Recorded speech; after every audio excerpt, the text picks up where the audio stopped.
Ushaka kubaho unezerewe cyangwa ushaka kubaho usa n'unezerewe? Ni ibibazo bibiri, ibintu bibiri bigomba gusa ariko bifite itandukaniro. Kubaho unezerewe biri mu mutima, biri mu buzima,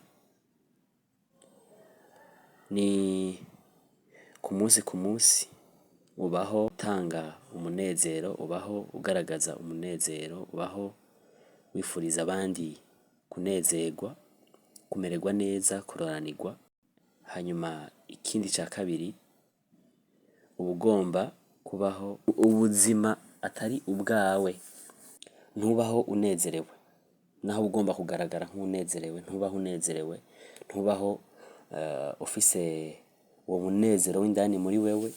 Ibyo ukora byose novuga ko ubikora ugomba kuvyereka abantu kugira ngo babone ko usa nk'unezerewe. Biravuna, biraruhisha, biranababaje kuko ivyo abantu babonera inyuma, wewe ntavyo wumva imbere.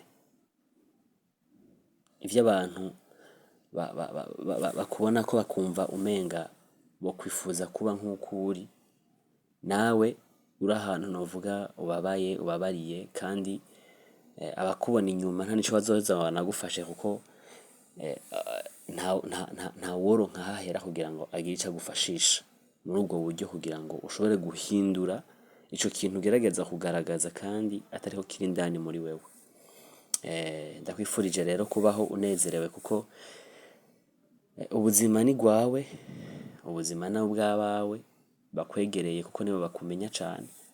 Namba ugaragara nk'usa n'unezerewe indani ariko atariko biri, abo mu nzu iwawe bazobimenya, abo mu nzu iwawe bazobihomberamwo, bazobibabariramwo, kandi si ikintu coroshe gukira, si ikintu coroshe no kugira ico ukoze kugira ngo uhinduke, kuko nawe ubwawe ivyo uba wibwira uba uriko uribesha kandi uba ubizi.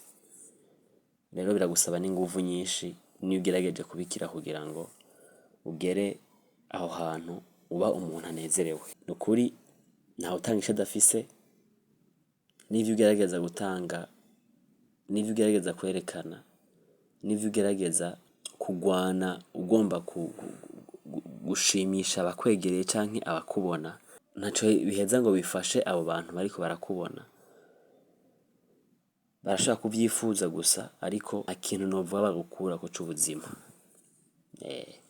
Rero komera, ugerageze kuba wewe, ugerageze gutanga icambere canke ico hejuru wumva ufise wewe, hanyuma ico wumva udafise wifuza kugerako ciza ukigwanire, ico kintu wumva ufise kitari co ukirekure kugira ngo ugire ico wakiriye.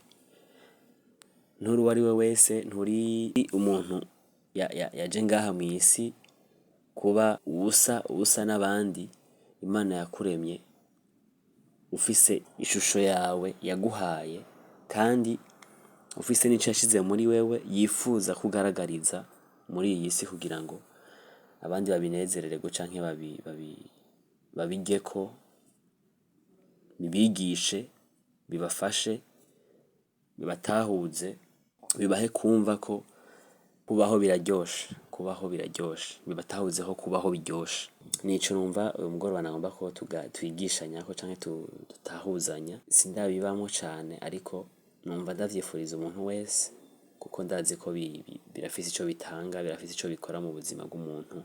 Umuntu anezerewe araryoshe kubona, umuntu anezerewe araryoshe kubana, umuntu anezerewe araryoshe kuganiriza, umuntu aryohewe araryoshe kumviriza aguhanura, kuko atanga ico yumva c'agaciro muri we cambere kimunezereye kugira ngo agisuye ku wundi muntu.